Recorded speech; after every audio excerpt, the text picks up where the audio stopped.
is that many of you may know, the Alliance for Just Money is a bold upstart focused on possible futures for all earthlings, the powerful and the powerless alike. And because we're challenging the central nerve of a powerful and destructive system, we really need help. Your donations, your volunteer skills, your participation in online conversations, that's a big deal. We really get a lot out of that, those interactions we have on the group's IO. All those things are very welcome and deeply appreciated by the Alliance for Just Money. By way of introducing Virginia, Virginia's been on the board since it started. Virginia's been a valuable and fun player on the board of AFJM since it started in 2017. When I first met her, I was most excited about her sewing work, and she uses her sewing art to talk about money. Those are the things I know about Virginia and appreciate. And I'm going to just turn it right over to her now. All right, I'm going to share my screen. Oh, wait.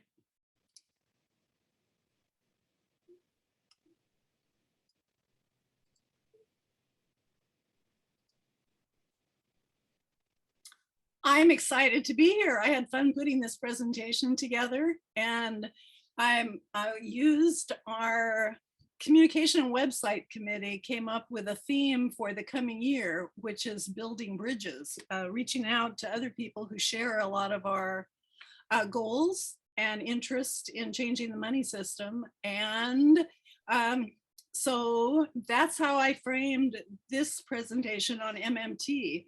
The idea that we need to be curious, we need to listen to understand what other people are saying. And I've done my best to understand MMT's position. I'm genuinely not trying to create any kind of straw man and then knock it down. So if I've misunderstood, I will be happy to be corrected. I think it's important, having a bridge to another idea isn't about being on the same side of the bridge necessarily. It's about being able to say we've crossed the bridge and understood where the other person is standing. And it's really important to have some level of humility. I've been going to both the New School, a set of seminars on currency and empire, and the level of scholarship that's going on right now in the world, looking at these issues, is jaw-dropping and humbling. It's very humbling. And then the next thing I'm making an effort to do is to emphasize agreements.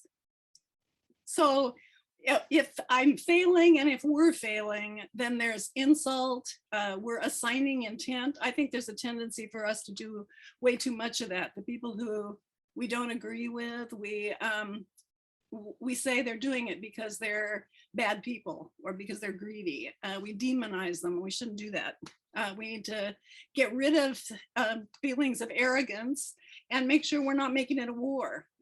Let's avoid sides and tribes, although that's very hard in academia because that's kind of a lot of what it's about. So the question is there a bridge to modern money theory? I've titled my talk, The Power of the Purse and Policy, and I'm using a loose metaphor that I'll get back to later, which is, I've called it the housewife's dilemma. Is modern money theory a solution? Is it a step in the right direction? Or is it a swizzle? Well, starting with what we agree on, Just Money and MMT share goals. We all want a better world. We want people on planet more important than profits. We want a vibrant and inclusive economy. We want healthcare for all. We want education and training for everyone that needs it. We want a home guarantee, sustainable energy, regenerative agriculture, prioritized prevention. We share all of these goals. And we share a problem assessment. We agree that we are killing ourselves and the planet. There is an escalating transfer of wealth from the many to the few. Poverty is increasing. There's way too much political tribalism and civic hostility. The planet is degrading. Global warming's imminent impacts of displacement, scarcity, and violence are not on a distant horizon. They're here with us now. And MMT shares that assessment with us. We agree that we need to take radical action now. We don't need 30-year, 50-year plans. The government should spend on regenerative system infrastructure now. Government should make policy choices that curb predatory capitalism now. We share these ideas with MMT. We agree it is time now to make change before it's too late. So that's a very profound agreement. And we agree that inflation is not a worry when the money supply stays within our productive capacity. Both Just Money and MMT agree on that. So do we agree on the features of a desirable money system? And I want to emphasize the importance of this section. This is a result of the work that John has been leading for the Ohio League of Women Voters. And I'm just excited about this as a way to frame building agreement or understanding where we disagree.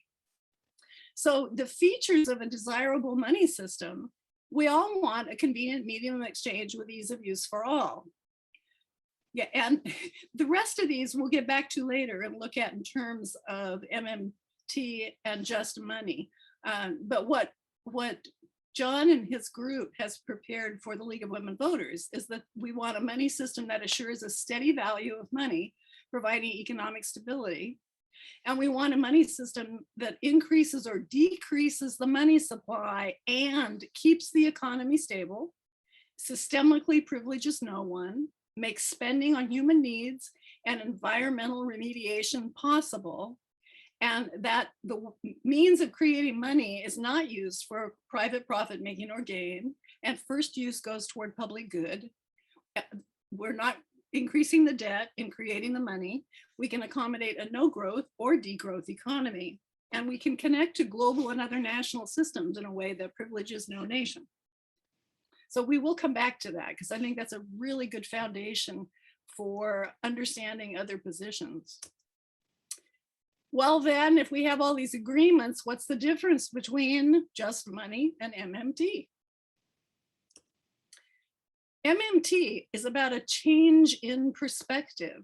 It's a way to look at the existing money system and justify government spending on the dire needs we both agree exist. Just Money is about changing the system.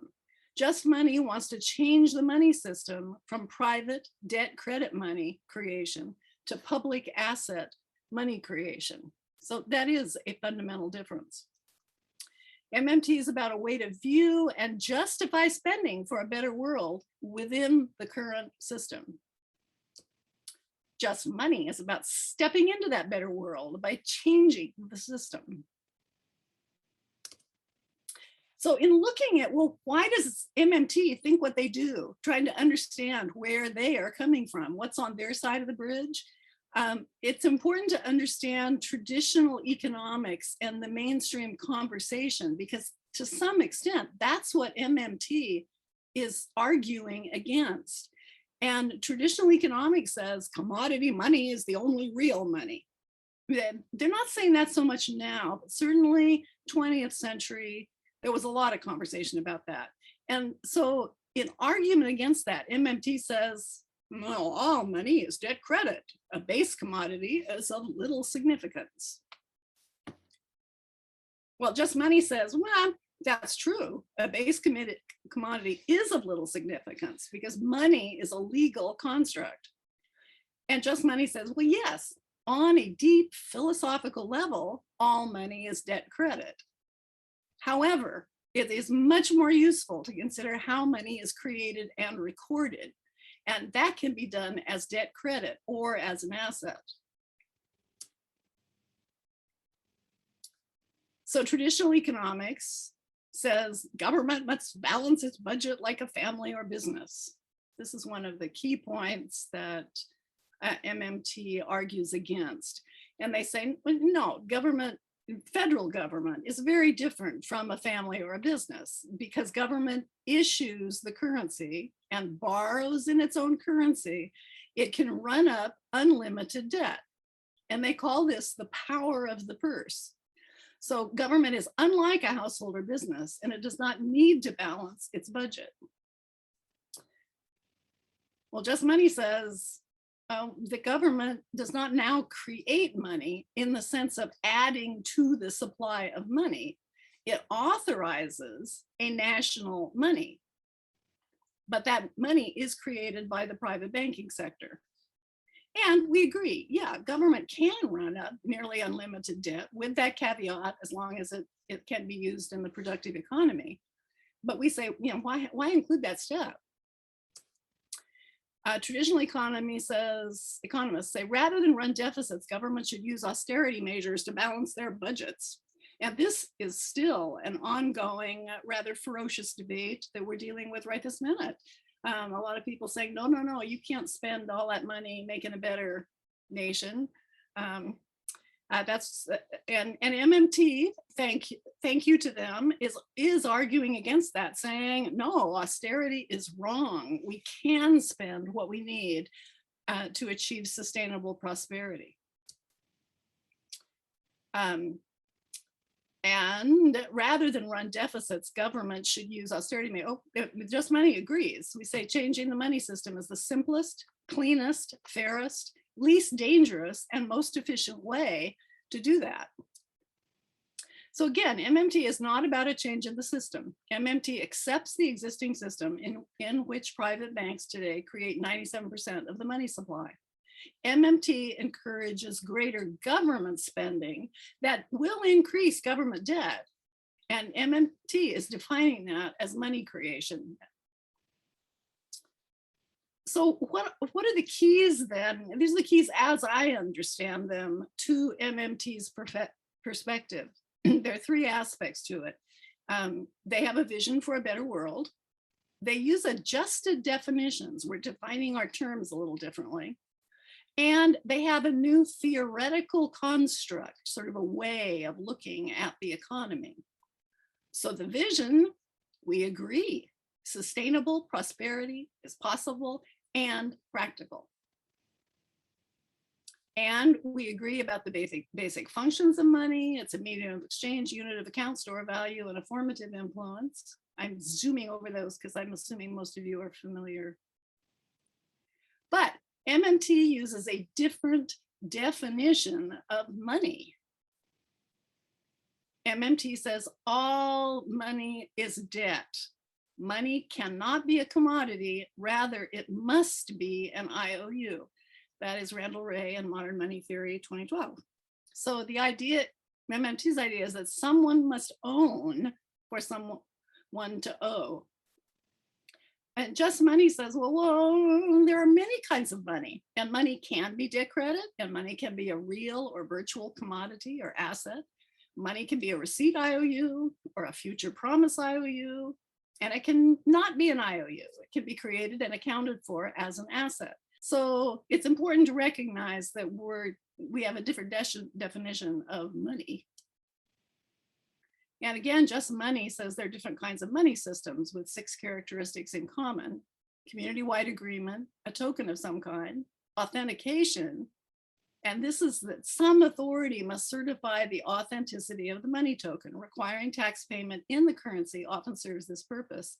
Trustworthiness, we have to have confidence in the money, and then of course it can be created or destroyed. It's really important to recognize that all money has those sets of characteristics, because one of the things that happens is people identify and name a money system based on just one of those characteristics without taking into account the others. And to some extent, That is what MMT is doing. They are defining the money system by who authorizes the money. And we're really defining it by who creates it and how it's created. So the next definition that we're using differently is money creation. And MMT claims that government creates new money when it spends. It does not need or use taxes for spending. Taxes force acceptance of the national money and are extinguished when paid. New money is created with new spending. And they have two teaching stories that I can go over in the chat if anyone is interested, if you are not familiar with them. One is the subway token story, because subway tokens are worthless until the subway sells them, and then people need them to get a subway ride. And then Warren Mosler, one of the founders of MMT, tells the story of how he gave his kids business cards. And of course, they didn't want them until he said they had to use those cards to buy treats or special something. And that those stories are used to say government is just like that. Its money has no value until the government forces you to use it to pay your taxes. Just Money says no. Creation means adding to the supply, and money is created when there is an addition to the supply. In our current system, 97% of our money is added to the supply by the private banking system, not by the government. And we say it's very important to distinguish between issuing, which is really authorizing or giving credibility and nationalizing a currency, and making it legal tender by law, and creating it, adding it to the supply. And I like the teaching stories of the stranger, the banker, and the people. And the stranger is the story told in what came some time after the Great Depression. And those three stories take too long to tell. So if you're interested, they're on my website. So how do we know that government deficit spending requires borrowing and is not money creation? And it does not add to the money supply. Because this is a critical difference between MMT and Just Money. Well, we can start with the law. US Code Chapter 31 on the public debt. 3102, 3, and 4 are about bonds, notes, and certificates of indebtedness. So that's about treasury securities, IOUs. And this is a quote. It says, with the approval of the president, the secretary of the treasury may borrow on the credit of the United States government amounts necessary for expenditures authorized by law, and may issue bonds, notes, certificates of indebtedness, and treasury bills of the government for the amounts borrowed. That seems pretty clear. According to the law, Congress is going to authorize expenditures by passing a law. The president's going to approve. The Secretary of the Treasury will determine if we have enough money, and if not, it will issue IOUs. It will sell those treasury securities that are needed to do that spending, and the buyer funds are going to come from the existing supply and be deposited in the Treasury's account at government. They'll be recorded as government debt, and then the government will spend money. That process is pretty clearly defined, and if we need more proof, we can go to the financial statements of the US government. These are those from 2020. They do publish these every year. They're published as fund accounts. And if you look at the statement of net cost, what is this? 1, 2, 3, 4, 5, 6, 7, the 8th line, interest on treasury securities held by the public. So in 2020, that was 371 billion. That was interest on the debt. If you look at the changes in net position, this is basically your income and expense statement, the revenue is listed as income, individual income tax, tax withholdings, corporate income taxes, excise taxes, unemployment taxes, custom duties, estate and gift taxes, other taxes and receipts. And that is what makes up the bulk of our revenue.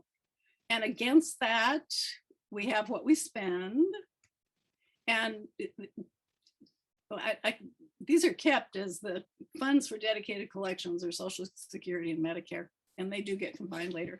But we see very clearly that the in money that comes in is used to spend.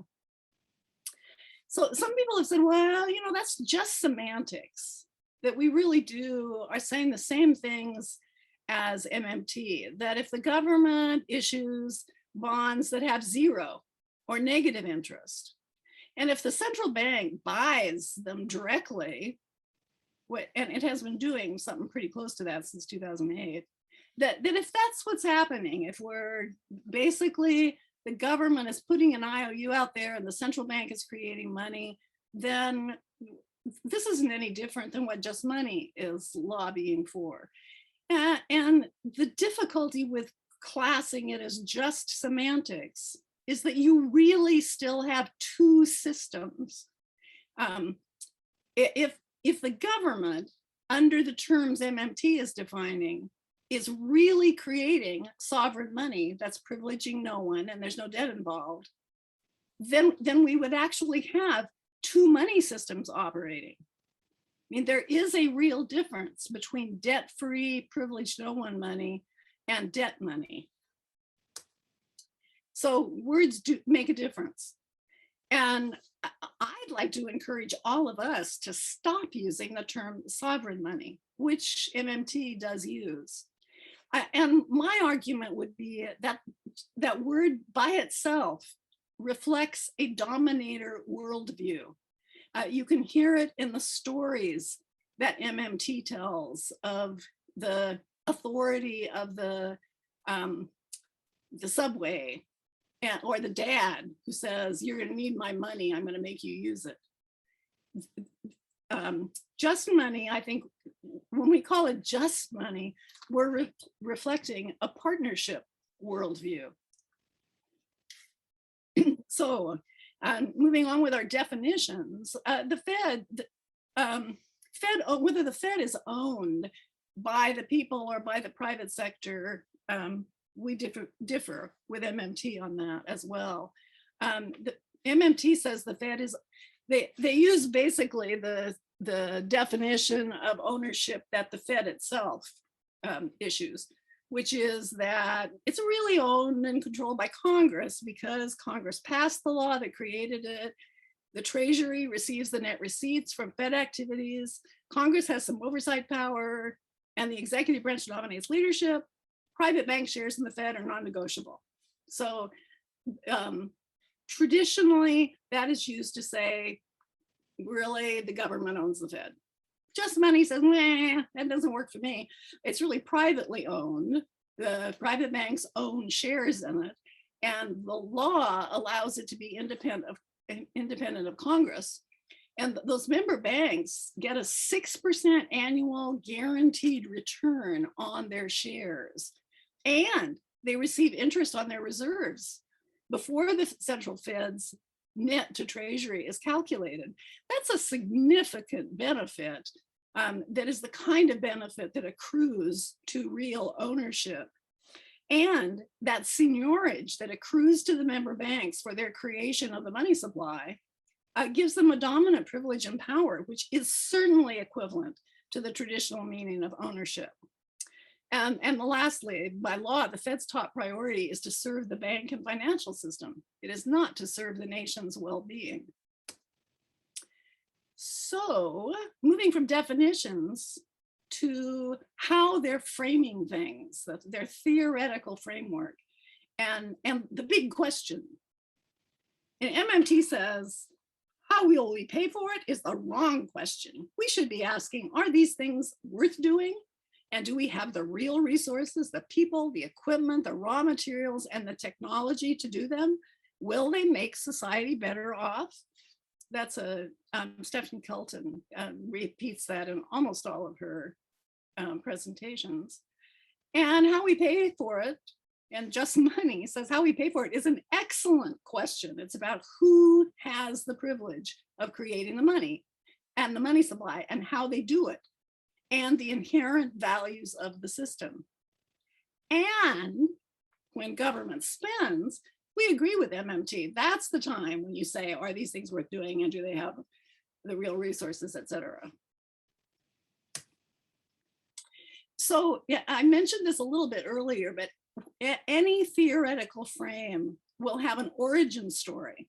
And when you look at the origin story of MMT, it is a we the people versus them the government story. When they talk about the emergence of money, they talk about how, well, first sovereigns needed supplies. The king needed an army, or he needed food for his entourage.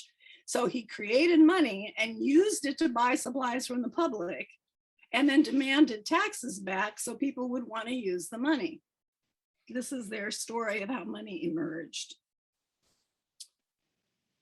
Our origin story is that we the people are we the government today, and that there have been other times in history when that's been true. So we say that money, the technology of money, emerged in multiple intertwined ways. It emerged as a unit of measure. It emerged as a symbol of power. It emerged as a representation of a receipt or a future IOU. You know, I borrowed your cow, I gave you a chit for the cow, and you gave it to somebody else. And we say money emerged in all different kinds of societies: collaborative, authoritarian, religious, political. And that while MMT's story is likely true of some emergence, it is equally true that there were societies where people needed things that no one individual could supply. And everyone contributed willingly to the general well-being. You know, it might have just been, we want good weather. I did my thing tonight, right? So my electricity is still on. And in order to do whatever we wanted to do collaboratively, we all contributed willingly to the general well-being. And then in order to standardize and record those contributions, units of measure and receipts were established that turned into money. And what we're discovering in the last 30, 40 years, as archaeologists are discovering that a lot of the earliest societies, 10, 12, 15,000 years ago, they were partnership models. They were not dominator models of society.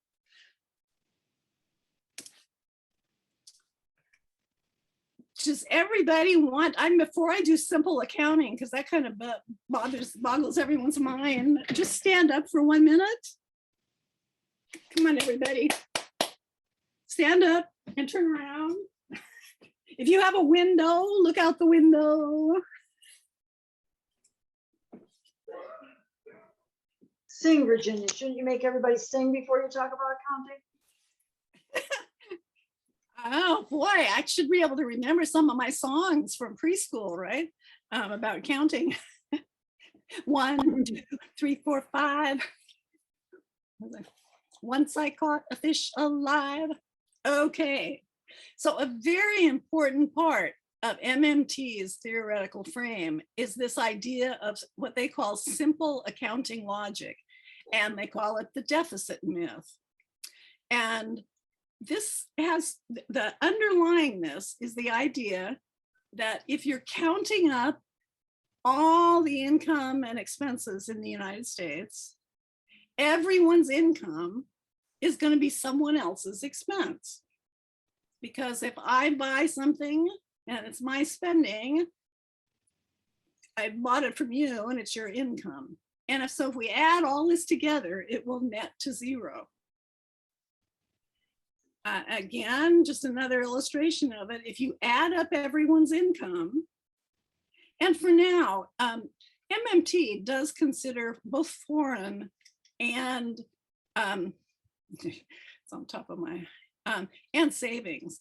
But for now, we're going to ignore that, because in general, what's true is that if you add absolutely everybody's income up in the nation, you have the national income.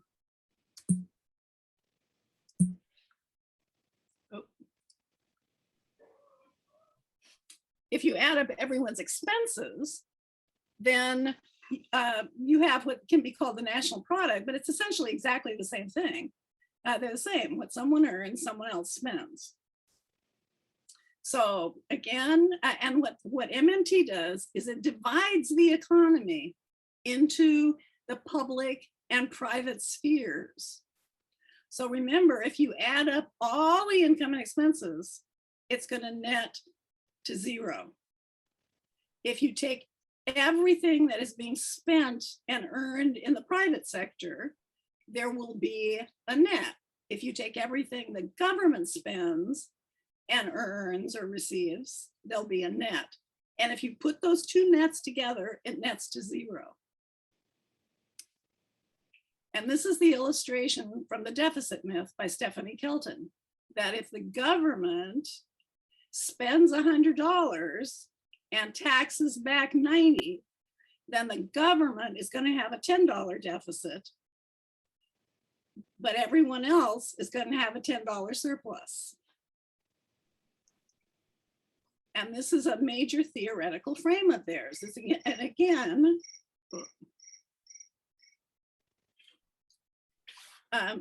the government deficit spending is going to be the same thing as the profits in the private sector. And in their simple accounting logic, because a $1 trillion government deficit means extra money in the private sector, this is a good thing. We should be celebrating government deficits. So we should test the theory. What if we divided the economy into blue eyes and brown eyes? If we had the blue-eyed spending $90 into the brown-eyed bucket, and the brown-eyed bucket is spending $100, then blue-eyed people would have a $10 profit and brown-eyed people would have a $10 deficit. And that should work just as well as public and private spending. Or we could divide this into owners and workers, and the same thing would be true. You know, what workers are spending over and above what they earn is going to be the profits in the owner's bucket. So my question is, how useful is that two-dimensional frame in our world, which is really 3 dimensions? I think it makes a whole lot more sense to model a 3-dimensional interrelational economy. And this is what Just Money talks about in our origin stories. So if we, the people, the government, pay a teacher $10, then that teacher pays the grocer pays the farmer pays for equipment, the manufacturer pays for raw materials. And this keeps cycling around and around, and certainly isn't a nice little neat circle like that. It's an interreactive, dynamic exchanges going on all the time. And we could have put $10 into the economy, and that might have been used for $100 worth of transactions from one person to another. And if we just tax 10% of that back, now government is right back where they started. We didn't need this, win, lose, zero sum game. It is a cycle that benefits everybody. So we do agree with MMT that the money system today is a wealth transfer system. And MMT says this is a good thing. Net private financial wealth equals public debt. Celebrate. And they're looking at it from this 2-dimensional balance sheet frame in which the economy, again, is divided into those 2 main sectors, public and private. And one's surplus income has to be the other's deficit. So they also claim that the private sector can increase its wealth when the government goes into debt. Just Money says, whoa, no, it's a negative. Wealth is transferring systemically from the many to the few, and that precludes having a great democracy. So Just Money says this is a three-dimensional, intertwined, chaotic system in which money circulates and is reused in many sectors of a complex economy. And we claim that today, with our current system, privately created money installs money privilege and unjust money distribution. And this is a primary factor in the increase in wealth in the private sector, the inequality that is rising. And that you really can't separate we the people together, speaking as our government, from we the people individually without unfortunate consequences. The next aspect of their frame is their approach to government debt.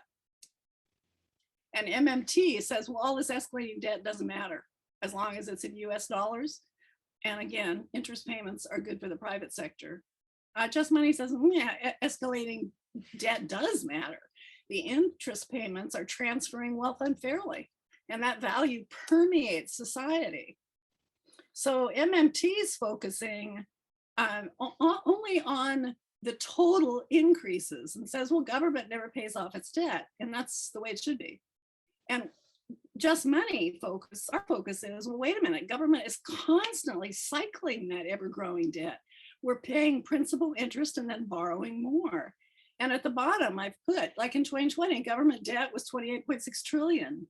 We paid 478 billion in interest, which was 22% of the operating fund tax revenue. MMT says, your taxes don't actually pay for anything, at least not at the federal level. The government doesn't need our money. We need their money. We've got the whole thing backward. That's Stephanie Kelton in The Deficit Myth. Again, I would refer back to the law and to the financial reports, which clearly record the government using our taxes for spending as the law dictates. So again, MMT, taxes drive money. Taxation backed up by force makes people use the national money. Again, all of the attitude towards taxes, it is viewed through this dominator lens. They're used, MMT says, we use taxes to initiate productivity. The tax isn't there to raise money, it's there to get people working and producing things for the government. I don't even get that. They say the best use is to tax bad behavior and manage inflation when necessary. And I think we're saying people are naturally productive. We will naturally be exchanging things, and money is a useful tool to do that. We do not need government to force us to start exchanging and producing things for the government. Yeah, that just is a very odd idea. And it's quite clear from the records that taxes do fund part of government spending, and that it's important for us to use some tax money and spend on the general welfare, because we all benefit from a healthy nation.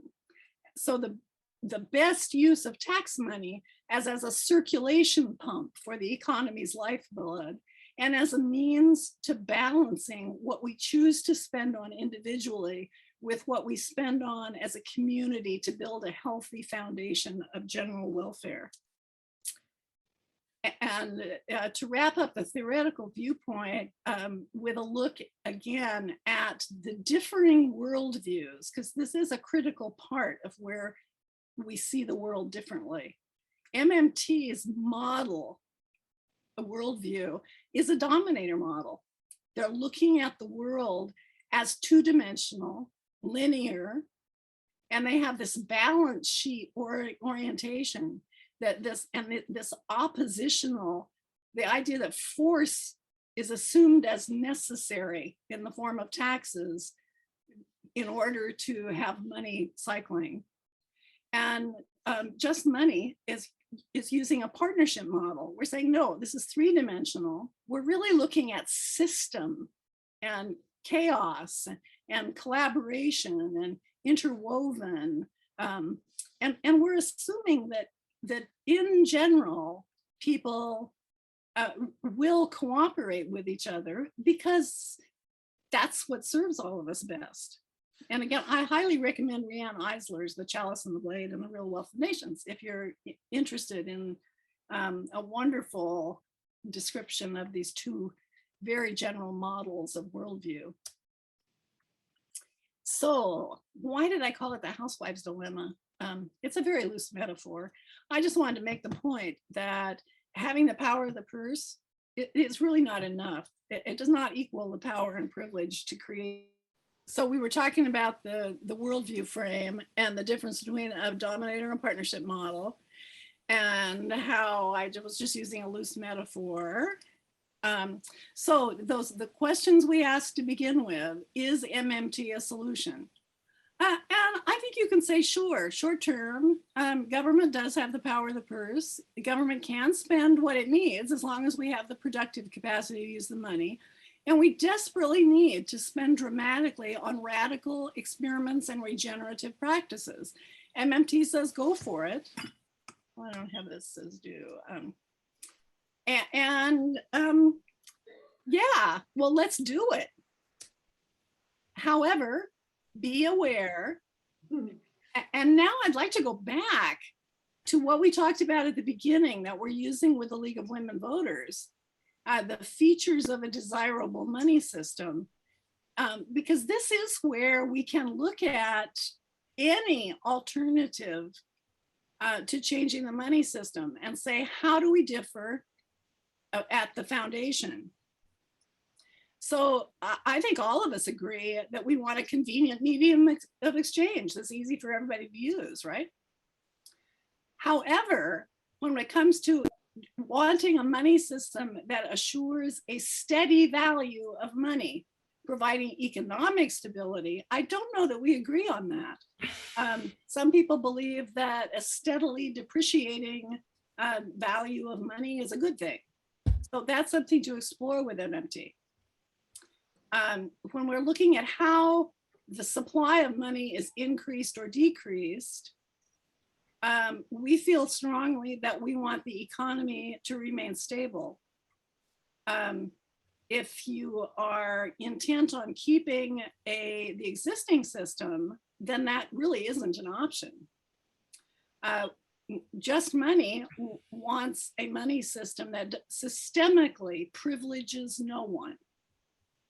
And I'm curious if MMT is willing to get behind that as well. But we do both want, I think it's pretty clear, we both want to spend on human needs and environmental remediation as quickly as possible. Just Money does not want the creation of money used for private profit making or gain. And we want the first use to go toward public good. And again, that's not what I'm hearing from MMT, because they're wanting, even if the government is creating for the public good, they're still not going to be the dominant money creator. And we want the money to increase without debt.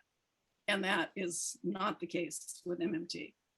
And we want a money system that can accommodate a no growth or degrowth economy, and that will connect to global and other national systems in a way that privileges no nation. And that is certainly an issue to be discussed. So is MMT a solution? Not long-term, because it would establish two systems. And that does make us vulnerable to inflation with two systems, the government and the private banks, each creating money with really essentially no limits and no coordination. Excess inflation becomes an extremely high risk. It also means, even if you accept all of the definitions of MMT and say, yes, let's have the government spend a whole lot more than it is now, it is still not going to be the dominant money creator. Most of the money is going to still be created by the private sector, and it will do so based on the values that it does now. And Howard has a great presentation showing that when the banks retain any money creation power, they take back nearly all the power. And a reminder that the values that will remain the dominant values are exponential growth. It's a good thing to keep growing exponentially. We have to consider profits over people. It's okay to poison people if you can make a lot of profit. And that exploitation and degradation are okay. And I've just repeated the systemic values of privately created debt money. Privilege and power for a few, profits are the highest motive, exponential growth is demanded, and exploitation and degradation are okay. So is MMT a step in the right direction? Well, yes. The 19th and 20th century ideas about money, deficits, and austerity are outmoded. And let's give MMT credit. They have shifted thinking, they have broadened the dialogue and encouraged envisioning a better world as a practical option. They have fiscal policy recommendations that are worth study and discussion. They have a lot of detailed policy ideas that certainly are worth talking about. And they have, spending more freely can be a step towards saving ourselves on the planet. And we remain at high risk because of the volatility if we keep both systems. We'd still be vulnerable to wide booms and busts, and we'd still be transferring wealth from the many to the few. And that while part of MMT's policy catalog is a job guarantee, that's something they're really strong on. Having a job guarantee, you know, at minimum wage for everybody still is not gonna balance transferring billions to a tiny few. So the swizzle in MMT, whoop, it's not enough. It's well-intentioned. Using MMT's perspective to spend generously for a better world is a worthy intention. We're on board there, but it is not enough. If we did everything they thought we should do, trying to achieve what we want to achieve is still going to be like swimming up a waterfall. It's going to be nearly impossible, and it's certainly going to be compromised. Why? Again, because they will maintain, the private banks will maintain dominance and control. And the values and worldview, that dominator worldview, and the values of the private banking sector for profits over people would remain. And then I think the primary swizzle aspect is it's really kind of ugly. It's a bad value model. If you're going to say, well, it's okay to keep increasing your debt, you're essentially continuously overdrafting the government's account. And that's just a bad value model for the nation. It has broad societal echoes and repercussions. It's just not pretty. So why not go for the full Monty? If what you really want is public money, privileging no one, no debt involved, and MMT is saying, okay, some of them are saying anyway, this is just a semantic difference. We really agree with you on that. Well, then are there any advantages to keeping the banks and bankers in a dominant role? What are the advantages for the 99%, for the nation, for the planet? Buckminster Fuller, who's one of my favorite philosophers, said, when I am working on a problem, I never think about beauty. But when I have finished, if the solution is not beautiful, I know it's wrong. Just money. It privileges no one. It's free of debt. It's simple, clear, and honest. That's beautiful. So thanks for watching, and your feedback is welcome. I look forward to our discussion.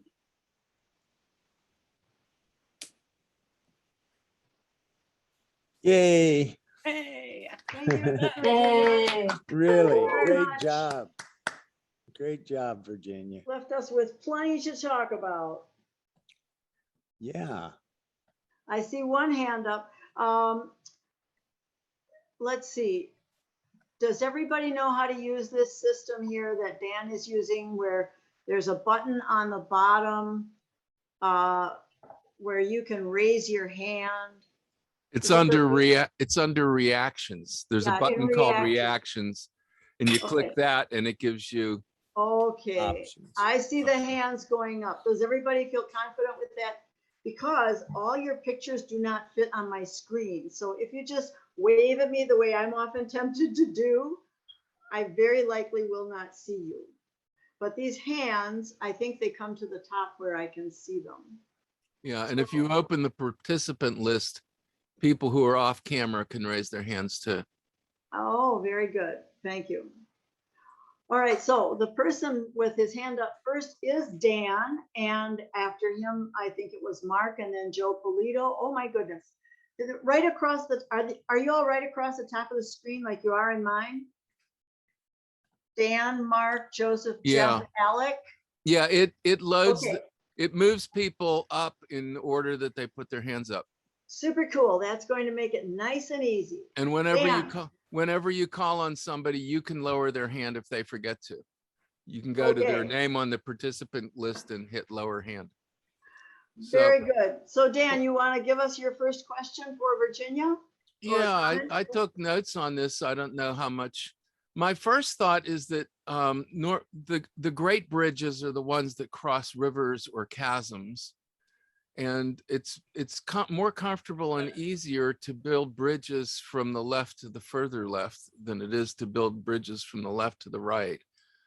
So I was thinking we need bridges to the Chamber of Commerce, the construction industry, the religious groups, the labor unions, the conservatives and libertarians, because Milton Friedman endorsed the Chicago plan, to local governments who need something that works for them. My second thought is that every good reform in history has had an evil twin. And we are not an improvement on MMT. We are the original fundamental reform. And MMT, I think, is our evil twin. And the evil twins discredit the good reforms. Right now, we're getting massive inflation because of something that looks a lot like MMT. Inflation is a worry because it's quick and growth is not. If we spend money on roads and bridges and everything, the consumer can't purchase roads and bridges. What happens with the roads and bridges is that people build businesses, and then the businesses can engage in commerce because of those roads and businesses. But that doesn't happen. That takes years to happen. And inflation is almost instantaneous. So our system is to curtail the banks issuing money while we increase the government issuing money, and we can balance that so we don't get inflation in the meantime.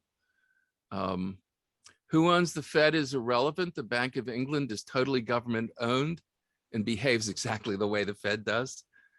And MMT's origin story is ahistorical. Taxes existed before there was money.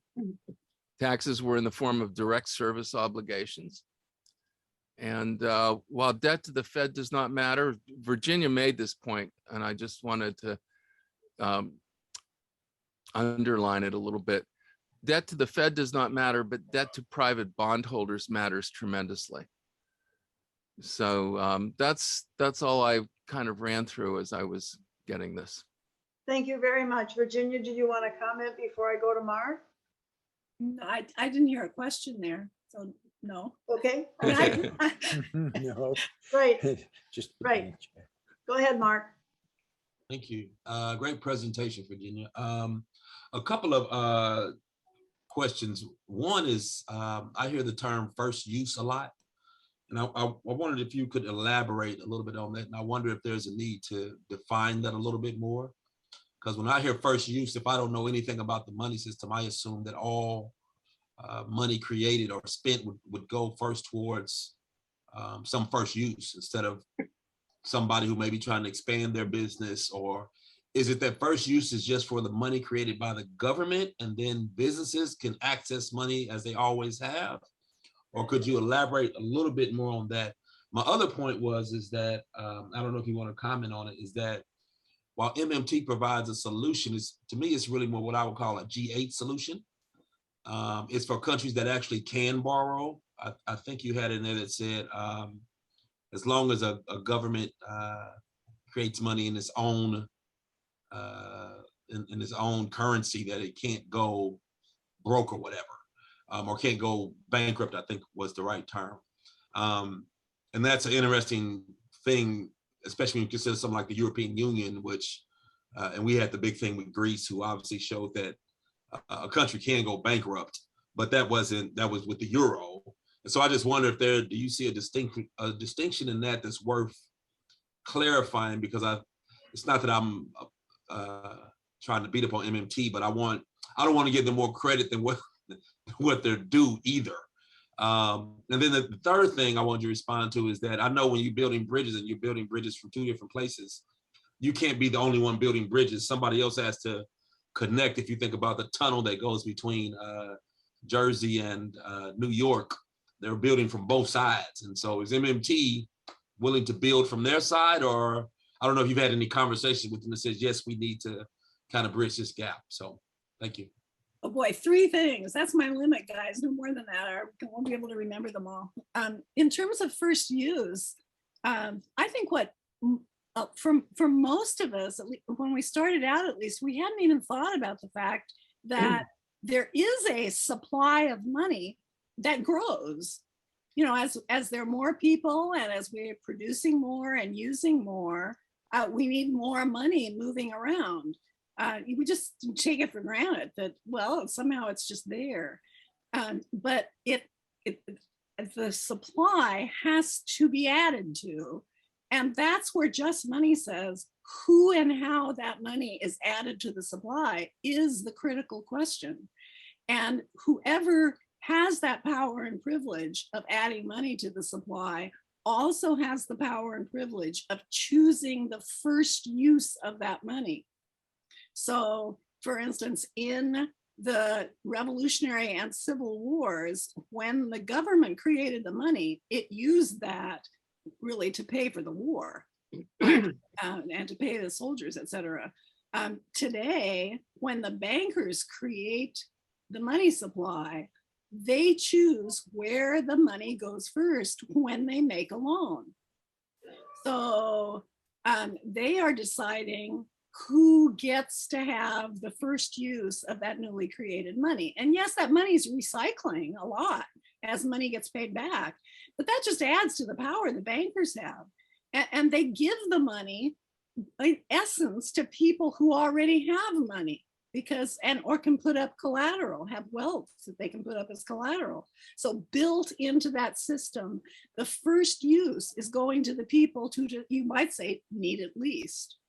And then what was your second question? Oh, it was about the G8 and giving them.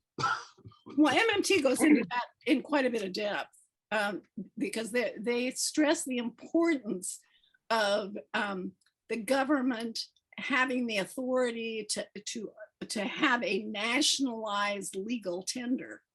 So basically, when the euro, they gave that up and they relinquished some of that power to create the euro. And then there are other countries that use the dollar as their primary income, and any of the countries that do not have a national money and borrow in that national money they can't go into unlimited debt. Right, one more follow before that. Also, and this is something I brought up to when we were talking to an MMT person. I just wanted you to comment on it also. Is that if I have a nation, let's just say we did what MMT suggests, and every country went back to having their own currency, and it wasn't necessarily. I don't even know how they feel about the U.S. backing being the reserve dollar. But even if they did, to issue debt, someone has to buy that debt. And so when you have a bond rating system and somebody's debt is AAA, that's great. And if somebody else's is horrible, nobody's going to buy that debt. And so that doesn't give them the ability to raise anything. Yes, as speaking from the US and from a Eurocentric perspective, yes, they can sell their debt all day. But an impoverished nation can't sell their debt. That's why they have to get money from the IMF and the World Bank now, because no one will buy the debt. Yeah, that's a good point. Joe, well, I'll add something to that too. The nations that cannot raise money by bonds because their credit rating is bad, they have to go to the IMF and the World Bank, and they have to allow predators to come in and steal their national resources and their national utility systems. And it creates a lot of real destruction and trauma on the ground in a lot of places. Go ahead, Joseph Polito. Great presentation. Really enjoyed it. I learned a lot. I like Dan's suggestion about whom we should build bridges with. I disagree that MMT is an evil twin, but generally it lacks a plan to address the need to adapt to an ever-changing world. And that means, changing their position. MMT, like a variety of groups, has different perspectives. And Virginia, are you aware that Michael Hudson says that the Chicago plan should be part of MMT, which of course would be a big change. And that's something, which would make it easier to build a bridge since he's supposed to be a force in MMT. I put it in a link in the chat. And you're asking Virginia to comment on that? Yeah, Virginia, are you aware that Michael Hudson has said the Chicago plan should be a part of MMT, and the bank should be borrowing from the central bank, not just creating money in the thin air? Well, yeah, I hope I mean, there's a difference though between the Chicago plan and the central bank simply borrowing to add money to the government's resources. And that was one of the points I really wanted to make is it does make a difference. And if it doesn't, if we're talking about exactly the same thing, that the government is gonna create an IOU that has no interest, and the bank that its own bank, its own account is going to create the money. Therefore, this is the Chicago plan. You're still framing it all as debt. Why? If Michael Hudson's on board with what we're calling just money, then that's great. I mean, I was there at the AMI conference where he at a different conference last year, I think. And as I say in the link, I have it queued up to where he deals with that topic. He definitely says the Chicago plan should be a part of MMT, and he says the commercial bank should be borrowing. If they don't have enough deposits, then they can borrow the extra money from the central bank. It's a pretty friendly advancement in what I understand to be MMT thinking. Maybe. Yeah. I will look forward to him enriching that idea. And my question would be, does that mean then that he's really wanting two systems? Or is he going as far as, doesn't the Chicago plan say private bankers need to be stopped from creating money? Well, he is saying that. He's saying that they can't create it, that they'd have to borrow it from the central bank. Well, that'd be great. Yeah. You'll have to pay attention to that. Yeah, you can check it out in the link. Yes. Thank you very much for the link, Joseph. Yeah. Thank you. Jeff Eder. Welcome. Hello. Hi, how are you? Virginia, that was a very nice and gentle comparison between MMT and Alliance for Just Money. That was very nicely done. Thank you. I just have one, of course, I have a lot to say, so I'm just going to stick with one question for you. That slide that you showed with reference to the law, as far as the government borrowing from privately owned commercial banks. Now, in that little slide, I didn't see anything that referenced money creation. So I've been having conversations with some of the people that are actually attending this Zoom meeting, and I am not convinced, based on what I know about the Canadian system. And there's one major difference between the Canadian and the American system, is that we already use the Bank of Canada injects money into the system. So through the purchase of bonds from the government. So that's where we really differ.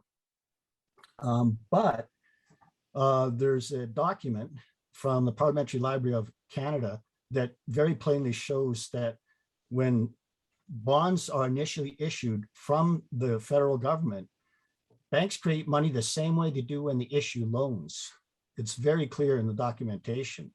It's also backed up by some notables, like, of course, the first governor of the Bank of Canada, for example, Michael Kumhoff. He says the same thing, that when banks purchase securities and when they're first issued, they create money to do that. And it makes sense to me too, because if you know how banks work, they work on the very fine line of, the capital adequacy requirement ratios. They don't want any idle money just sitting around doing nothing. They've always got it working in some kind of term deposit or derivatives or some kind of gambling thing, so that they're always trying to make their money work for them. And to me, it just seems very unlikely that they have that much capital around just waiting to be spent on securities. And when you look at the monthly treasury statement, which I think better illustrates how the system works, you can see this vast amounts of money that are being used to purchase securities. So I'm wondering if you have any more proof with regard to that either way, if there is money creation when that occurs or not. Mike Holden and I are actually kind of working on this. We're working together, but I mean, that guy's got so much on his plate, so I don't know when this is going to actually happen. So my question is, do you have any more proof that that's the way it works, that they use their own capital to purchase securities when they're first issued? You're talking about the government IOUs. Yeah, see, there's a big difference. There's a big difference between when securities are first issued by the government. That's the primary market. Once they get on the secondary market, it's a whole different ballgame. But when they're first issued, and that's what happens, like when you see the monthly treasury statement, those are first issue securities. So Jeff, then your question is, when primary dealers buy government securities from the government for the very first time, primary market, are they not creating the money to do that the same as other banks create money when they lend it? That's your question, right? And you understood that Virginia said, I sort of heard it too. I'm not sure if it was misspoken or if she does have more knowledge. I'm not sure. But I also heard what sounded like Virginia saying that no, that those new issues are bought with money that's already in circulation. I think it's an important point to clarify. No, that's what I heard her say. But what I'm saying is I doubt that based on the Canadian system. And I'm wondering if she has more proof with regard to it either way. Thank you. Well, I think that prior to 2008, the law did not allow the central bank to buy government IOUs directly. The Treasury used a primary broker, which was almost always the New York Fed, and would say, we need this much money, we'll give you our IOU. And then the New York Fed would go find a buyer, and then the money would get transferred into the Treasury, and the buyer would have, its government security. Okay, well, that's what I'm actually looking for, Virginia, is some kind of like a balance sheet statement over a day period that actually shows that's occurring. And that, because to me, it makes no sense, especially when you compare it to the Canadian system. And that means that then the system is not, the money supply is not actually being expanded. It's just being recycled if they're actually using their own capital. So where did they get these trillions of dollars to purchase these securities? Anyway, I'd like to see more proof on it. And Mike and I are going to be working more towards that goal.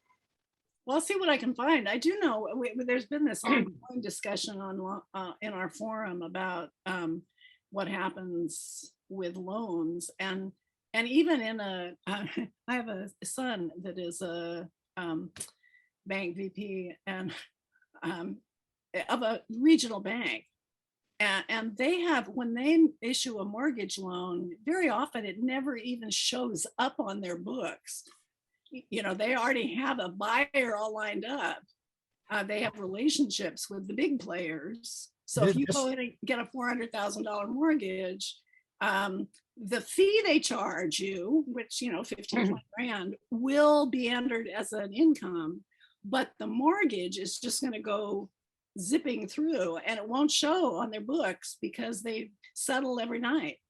Well, this is something that actually is in Ed Dodson. I know Ed Dodson is here, so he used to be work for Fannie Mae. And I had conversations with him too. And I asked basically the same question. And that's also a very interesting thing. And I've talked to other bankers too, that really don't have any idea where the money actually comes from.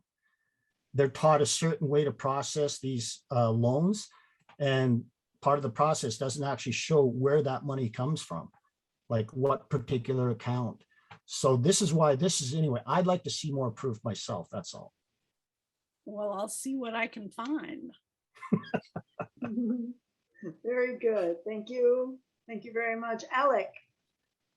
Yes, hello, from Denver, Colorado, and Vice Chair of Rocky Mountain Public Banking Institute.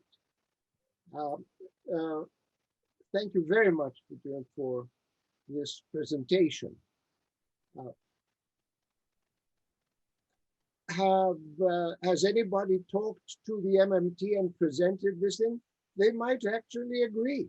Do we know they are stubborn or persistent or prefer their point of view if confronted with a better point of view? That's one question. The second one is with respect to the government.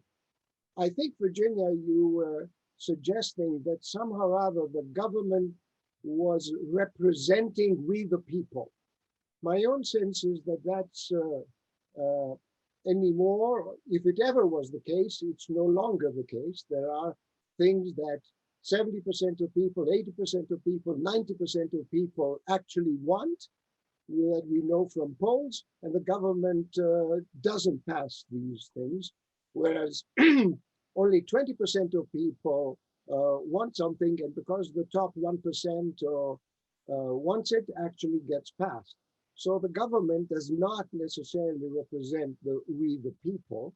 And the third notion is that comes out of a young Austrian economist by the name of Christian Felber, who suggests actually that the sovereign, the super annus, the entity that has no above it, nothing above it, is we the people. And they propose a way of understanding what we the people actually want, because then we the people will be sovereign. And that also confronts the idea that it is not dominating, that if the sovereign is we the people, it is not a dominating system, because by definition, it is we the people, the congregation. So anyway, those are my. Well, if I can remember all of that, yeah, I think public money, we have had people speak to that, and that definitely brings decision-making closer to it gives an opportunity, but it has the same issue MMT does, in that it doesn't go far enough. Basically, you're leaving the system intact, which is a debt-based money system, and then you're giving the local governments the ability to join that system and profit by doing so, which I would say, yes, let's at least do that as quickly as possible. And then I totally agree. I have a whole nother presentation on why we can't have the democracy promised us in our Constitution, yes, because of the money system.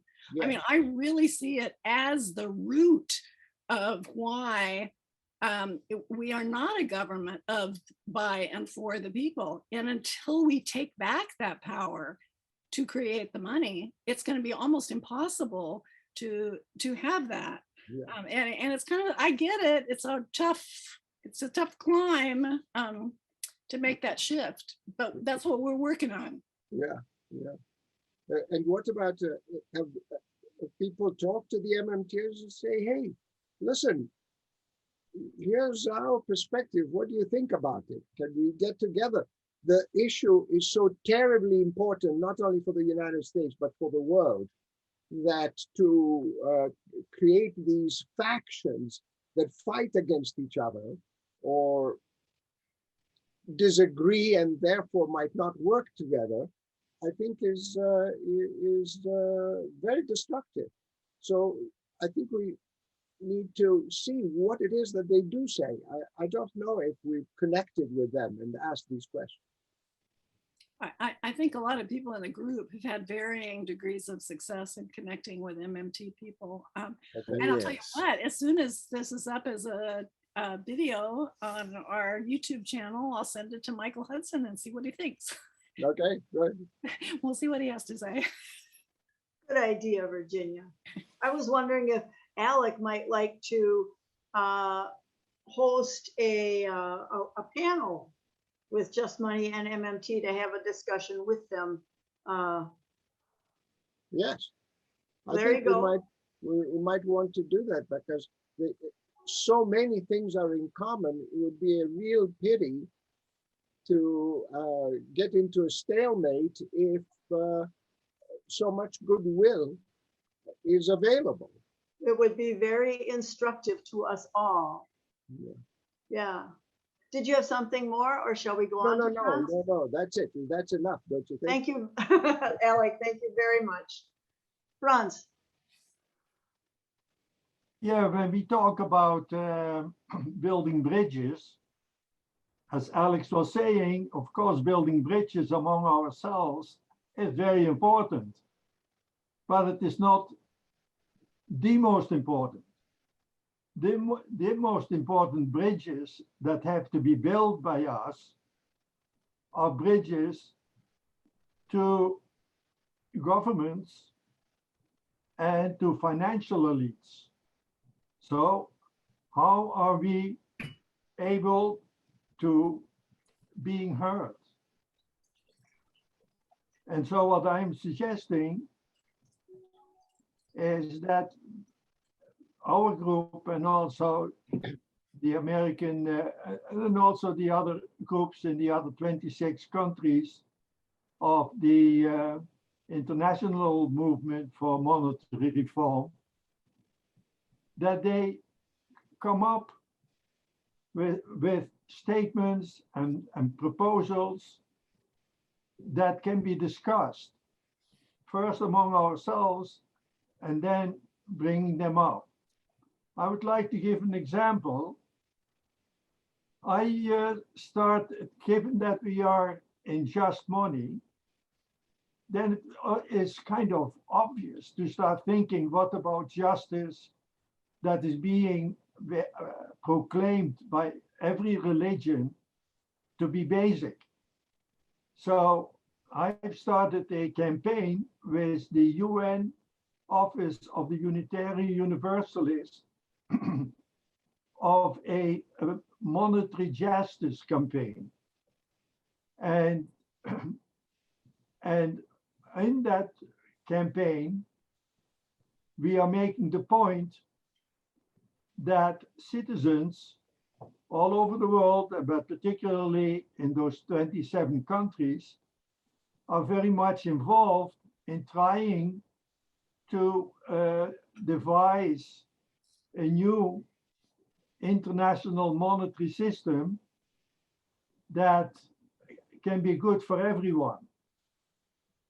And so one of the proposals that is in that open letter, and which is a petition at the same time, is the feasibility of having COP26 in Glasgow establish the Glasgow International Commission on monetary reform and transformation.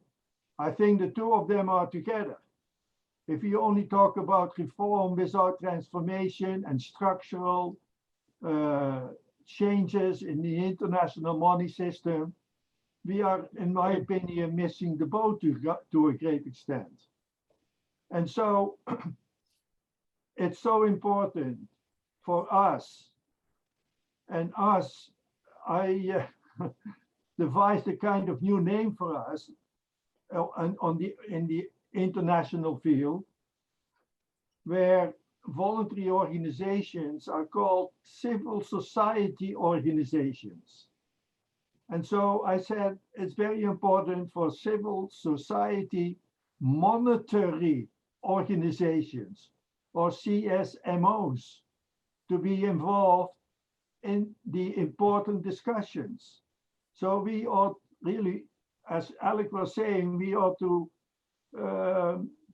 we know a little bit of the differences between MMT,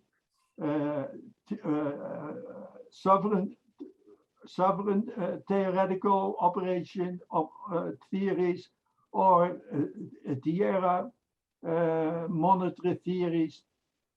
We can work together and build bridges to both the government and the finances. And so, for instance, also today in the New York Times, there was a very interesting article about for the Biden administration to appoint greater diversity among the governors of the Federal Reserve.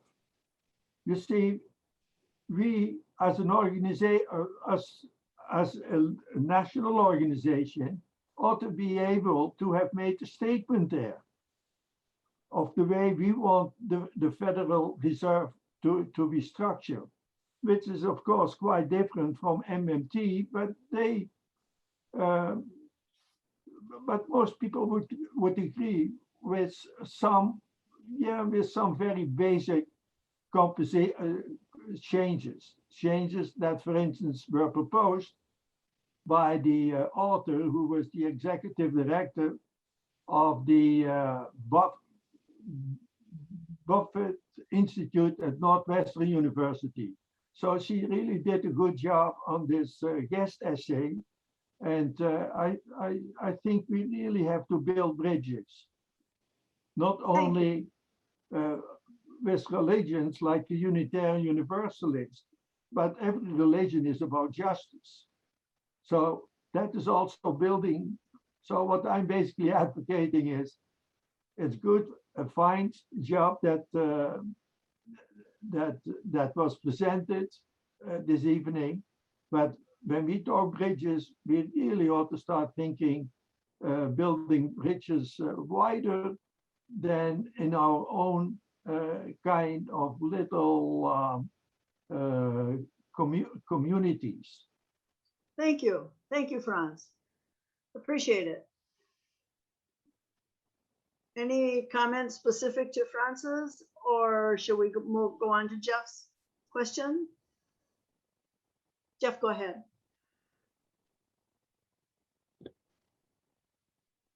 Yeah, so with regard to building bridges, I just wanted to interject that everybody here should try to support Harrison Schultz.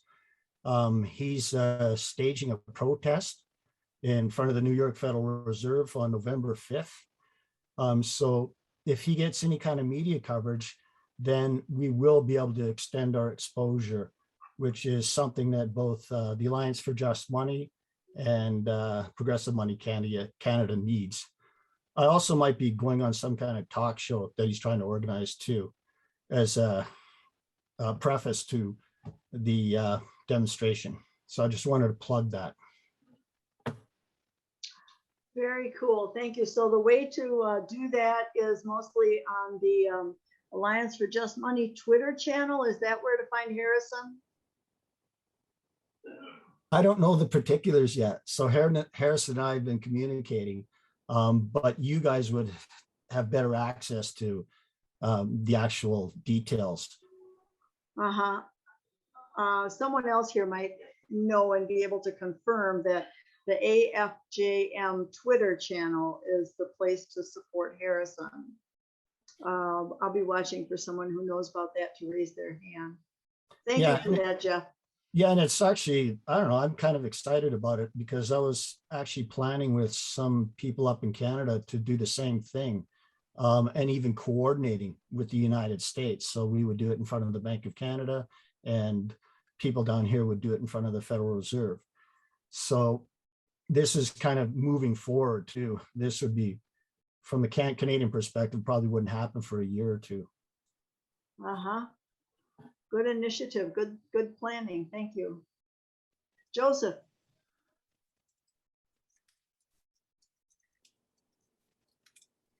Joseph Polito, yes. Hi. I think perhaps one of the questions we should be asking Virginia is, where would we start once we make these connections? Like, you know, where could we start working together? What do we have in common that we could all agree on? And I would suggest that if all of you have seen Jeff Eder's little short video, 5-minute video, I'll put it in the link in a sec. That might be a great place to start. I have been conversing and talked to personally some MMT people, and I showed them Jeff's video and they were happy with it. They were kind of surprised because they knew Jeff. They've known Jeff's work, and you know, the part where you know, Jeff's expertise in the how money works, something the way Virginia showed us, conflicts with the MMT approach. But they were really happy about his proposal for, you know, a first step, a transition step. They didn't see any difference between what they want to do and what he was proposing. And of course, as Virginia's already established, we have a lot of policy in common, a lot. In Kelton's deficit myth, she talks about infrastructure and climate change and health and education and so on. And it's a, you know, full employment, everything that we're looking at, I think, in terms of policy. Of course, they don't agree with the changes.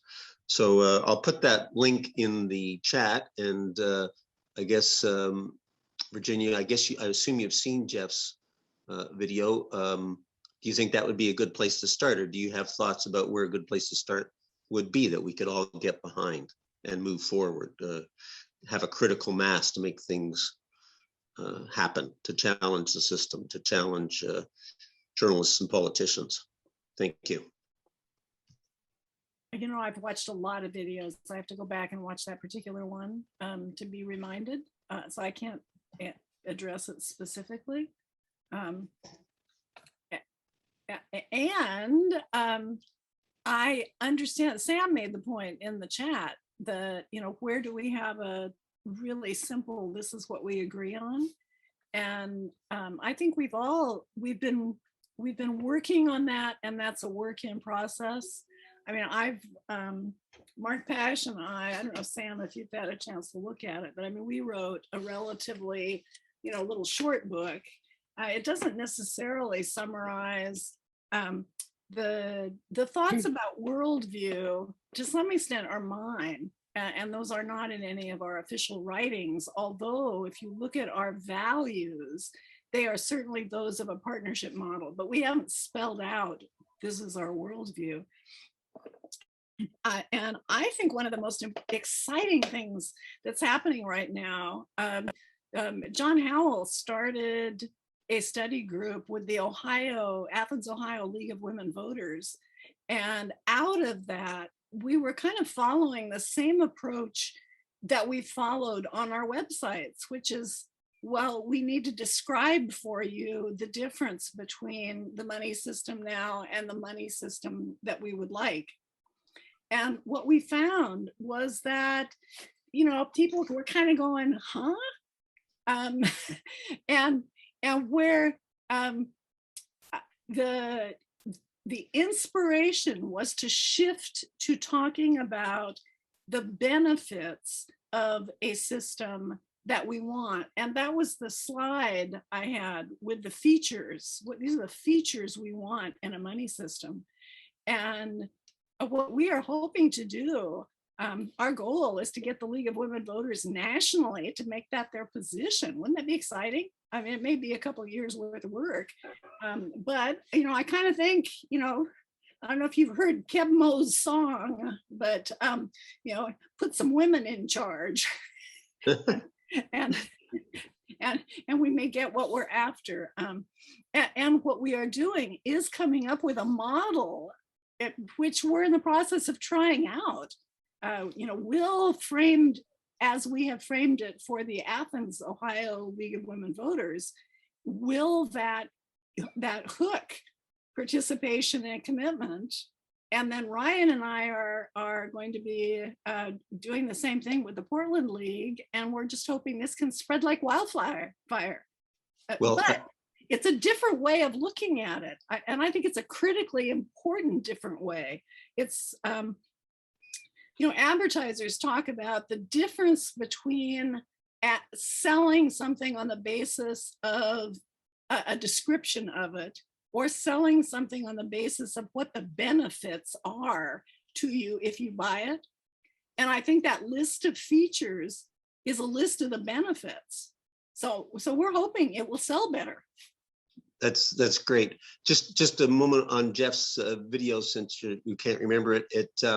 Basically, it was a lot like the item that Mr. Conroy sent out today about MMT, and that is that the central bank would buy the government bonds so that they had the funds to make the investments we want to make.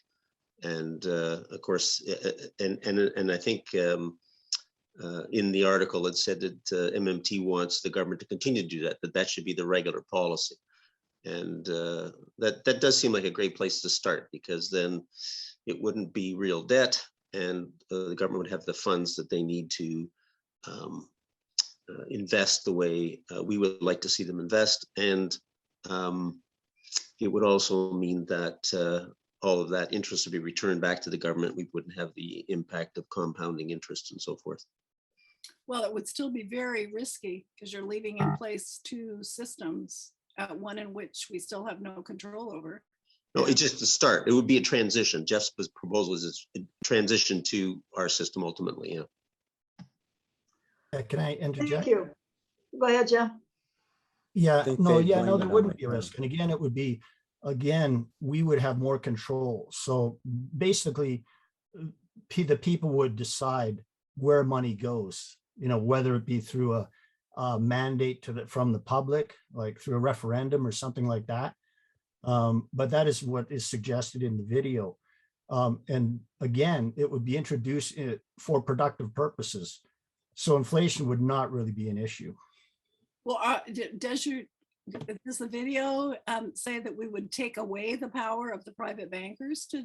No, this is the transition, and then the video underneath it. Then I go into taking the money creation process away from the private banking industry. Well, So that's this would effectively what we're doing now. I mean, basically. not the United States, but Canada does to a certain degree. Yeah, good luck. I think that they would, as soon as there was an inflation problem, blame the government. And they own the media, so they could do a good job of it. Well, that's going to be our whole fight, right? Is against that, is the media. So, I mean, it doesn't matter what we do, it's going to be fought. Yeah, no matter where you start. So thank you, Joseph. You could put your hand down now, if you please. Dan, did you have another question? Whoop, gotta take yourself off mute. I just, with talking about building bridges, I just wanted to say that the Council of Georgist Organizations and interviewed James Galbraith, and he said that that in the 30s, a fair number of banks endorsed the Chicago plan because they saw it giving them stability. And so that's one, the construction industry would love getting rid of this boom bust cycle so that they could build houses at a steady pace. There's a number of people like that. Also wanted to say I have discussed this with a lot of MMT people. The best one by far was Warren Mosler. He had very sophisticated objections that made me think a lot and dig a lot, and I think he was wrong, but he was wrong in sophisticated ways. I got somewhat more delusional as you go down the ranks, so that I got more simplistic arguments from J.D. Alt and L. Randall Ray. And then when you get to the devotees who are who have pretty much just joined the cult and are preaching the gospel, I find very ridiculous things being said on behalf of MMT. And we might be doing the same thing. We might have people who barely understand it and run in absurd directions. But I think we're a little more careful in that, you know. And the other thing is that we are standing up to the banks. The people who portray themselves as very radical quite often are coming up with a proposal that Henry George called trying to get on the good side of God without angering the devil. And I think this failure to stand up to the banks by MMT is because they don't want to take on serious opposition. Thank you. Thank you. Paul. Yeah, I agree with Dan. I mean, I had a little private message to Jeff that MMT is very amorphous. It depends who you talk to. And when and we're not even, I kind of thought that the title of this coffee house was a little bit tongue in cheek, because MMT doesn't care a whit about us. You know, we're just a little flea. And it's a little presumptuous that, oh, we have to build a bridge when they have no interest in changing the money system. You know, if you talk to anybody who is vaguely familiar with MMT, it always comes up, well, can the government afford what's being proposed now with the Build Back Better? And they'll just say, well, there's MMT. That's the solution. It's MMT. They don't really know what MMT is espousing or some of the contradictions and the semantics that gets played, but they just say, oh, it's MMT.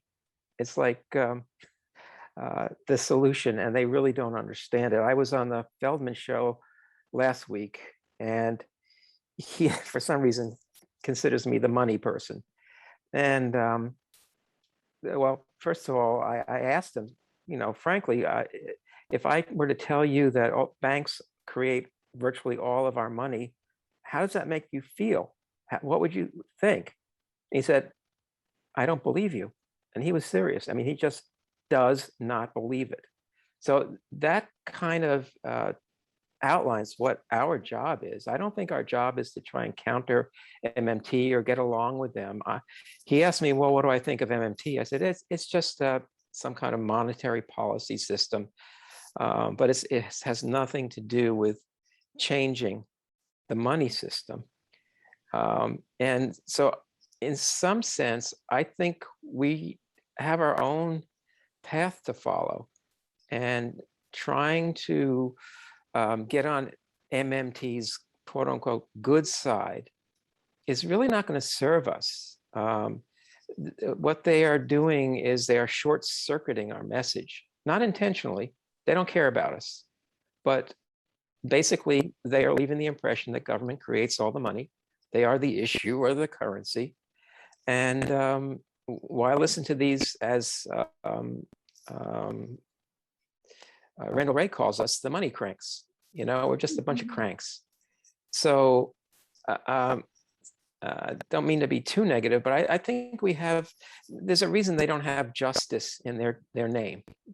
They don't care. It's a very theoretical construct. And yes, you can twist it in a certain way, as Stephanie Kelton has done. to make it sound progressive and beneficial to society, but that's not what MMT is really about. They use this lens image all the time. It's just looking at current reality, and we want to change reality. It's a big difference. So again, I just want to warn that it's probably not worth us devoting too much energy in trying to find common ground with MMT, because it's a different animal. And so I'll leave it at that. Anybody want to comment on that specifically before we go to Lucille? I wonder if anyone on this call would disagree with the statement that amorphous, as Paul says, it depends on who you talk to, and there's a lot of confusing signals out there. But would we all agree that MMT is focused on defending the current system? Is that like, I mean, without getting into too much discussion, would everybody thumbs up that, or does somebody dispute that MMT is concerned with protecting the current system? I'm looking for some disagreement and I'm not seeing any. I don't If you're necessarily, disagreeing, I you're don't being necessarily quiet. agree. I don't necessarily agree. Oh, you don't? Okay, good. And you're next right after Lucille. I hope you'll talk about that. Or I would you think- like to say something now? Let Lucille go ahead. Go ahead, Lucille. I half disagree because I think they are defending the current system, but I don't think that's their intent. Oh, okay. I'll comment. I agree with Dan. Who said that? Joe. Joe, Joe agrees with Dan, Joe Polito. Oh, okay, very interesting. You Go guys, ahead. Huh? you guys are going off on too many tangents here now. So I'll jump in. Because I could Yeah. start going like, fill up the rest of the time. Okay, Yes, Lucille. looking at the clock, we only have something like 12 minutes left. So Oh, first, we have to leave 5 for Ryan. Go ahead. Ryan, Virginia, thank you very much. Very well done presentation. And I think for me, one of the real values in it is helping normal everyday American people who aren't necessarily MMTers or AFJMers, who are thinking and caring, to have a clarifying presentation that lays out, some common territory and some differences, many of which are quite important. So I think it's really important for that kind of building bridge to give the public opportunities to understand and walk that bridge. So I have a question that's about something you said early in your presentation, but I did want to just speak a little bit to the question that Jeff Etter raised, and Virginia tried to answer some. I think would be useful to try to find that data on whether the initial issuance of treasury bonds are purchased with already existing money or money created by keystrokes by banks or by the Fed. And on the latter option, there was an interesting email thread with an author of a recent book. I won't name the book or the author necessarily, but who does have an MMT perspective, and indirectly he was answering a question that I raised about, well, according to the law, those open market operations, the brokers that buy directly from the Fed, they're buying it with real money, and the Fed cannot by law directly buy treasury bonds.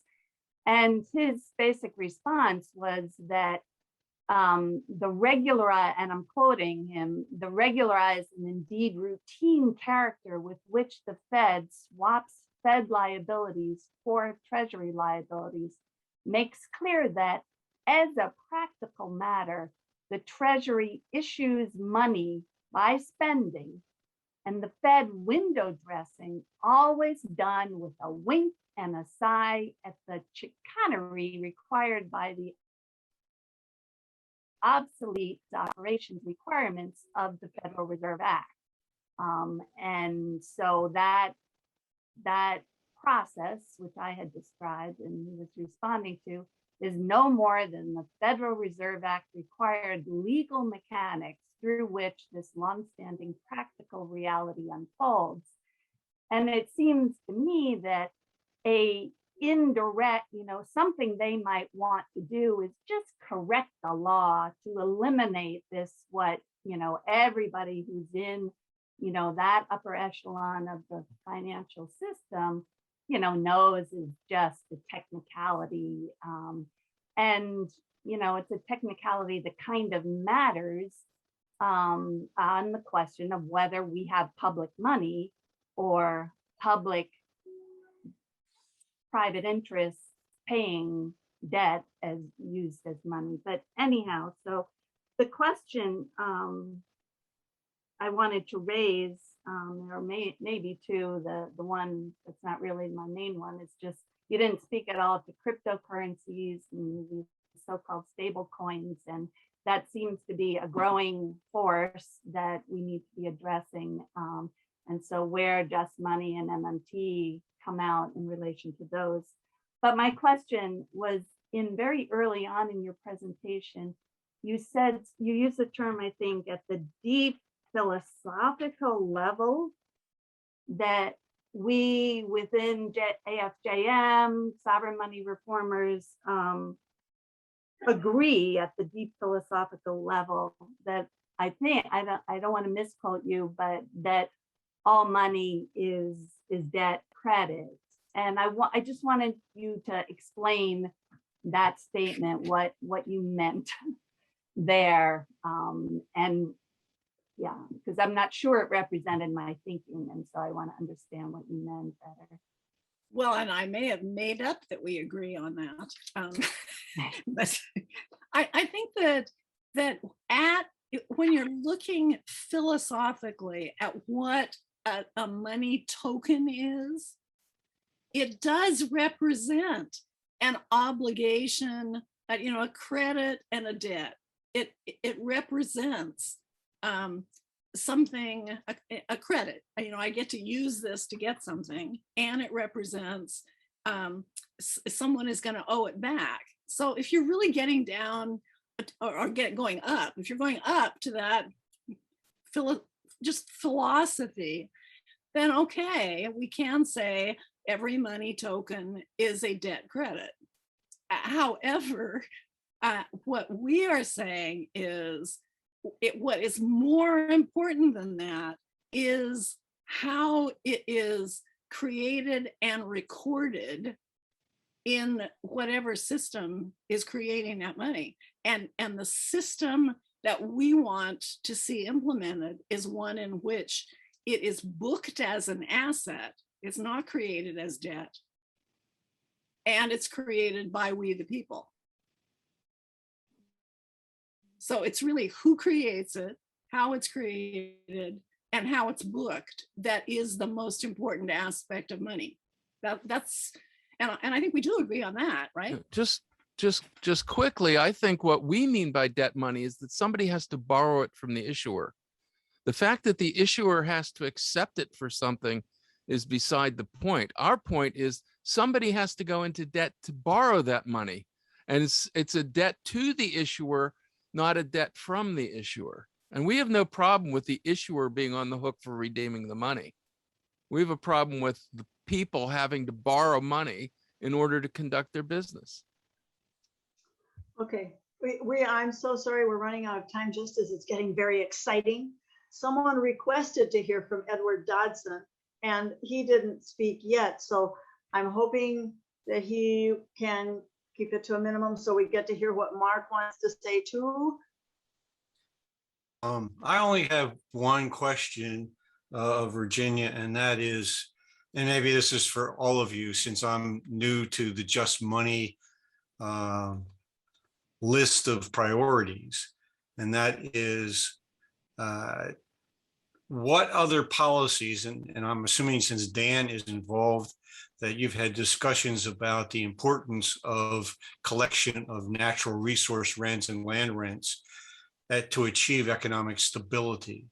That, I think Dan and I I hope he would argue with me that whatever system of money is in place needs to have rents publicly captured in order for it to achieve economic stability. So Virginia, is that something that you've thought about? Do you agree with that assertion?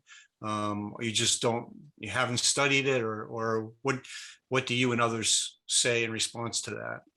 I think in a minute, there isn't enough time to address that issue. And my understanding is our next coffee house will be partly on that topic, right? We're having someone from the Georgia school, and we can talk about that then and give it the time that it deserves. Very good. Thank you so much. Mark, Yes. please help us out here. Two things. Just to answer Ed's question shortly, I don't think it has to be. To me, I view any new system as almost like a monopoly game. We need to create what we think will work. I think there are many different systems and many different ways a just monetary system can be created. And I think that's what we're looking at, for one. For two, just to push back a little bit on what Paul said regarding building a bridge to MMT. And Virginia can't correct me if I'm wrong. I don't think she's saying that you're going to get Stephanie Kelton. I think what she's relaying is that how we speak to people in forums matters. And that if we are talking to somebody who may be a new MMT proponent, for instance, if I said, Paul, if you said something that was off color and I said, Paul, you're a racist, that would immediately shut down the conversation, right? But if I talk to you in a different way that may be more explanatory, I think we can get further in that conversation. So I think what she's demonstrating is that there's so many commonalities in our goals that talking to them in gentler terms in social media may actually provide some interest to them to look at what we're actually talking about instead of taking such an opposing view up front and making it almost like we're enemies and we have nothing in common. And so I think she's talking about, if we're talking about the things we agree on and how we differ in more respectable terms, I think we can build bridges. And Virginia, correct me if I'm wrong, but that's all I want to say. Thanks. I agree with you, Mark. And I was actually talking from the opposite direction, that they don't give us the respect. When I talk about MMT, I try not to be disparaging. I try and just shift the conversation to monetary reform, that we're different.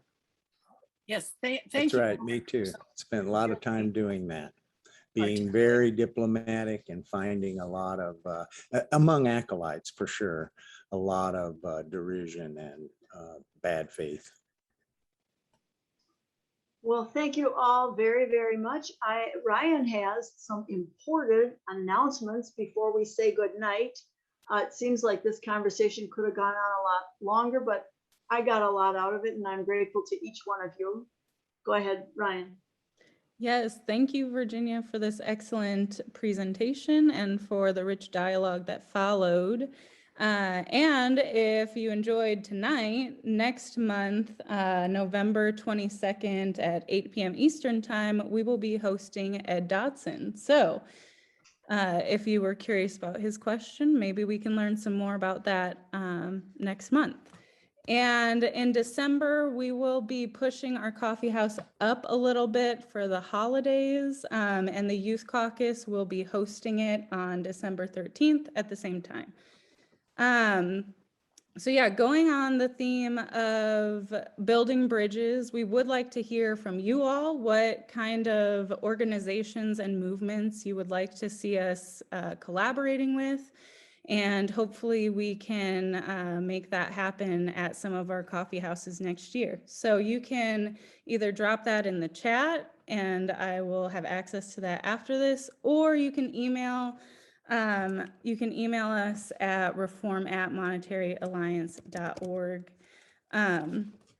So yeah, thank you very much. And as mentioned, follow Harrison on Twitter to stay updated on his movement with the Fed on November 5th. Like Will Decker said, the conversation is happening over on Twitter, so get involved, follow along, share, like, comment, all of that good stuff. Create an account if you haven't already. And that is my plug. So thank you all for joining us tonight and hope to see you all soon. Are we going to say anything about the AMI conference? Oh, yes. And thank you very much. AMI conference is happening the same weekend as Harrison's movement at the Fed. So November 5th to 7th. thank you.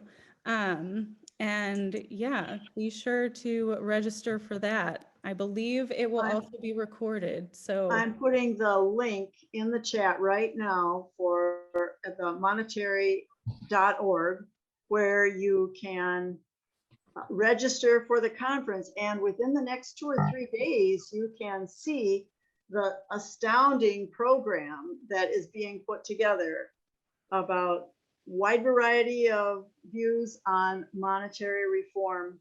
So it's www.monetary.org for the AMI conference.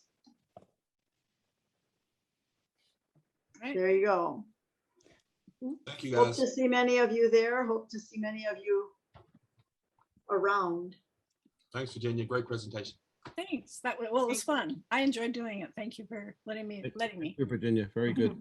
See you And guys. thanks, Mary, for moderating. Great job.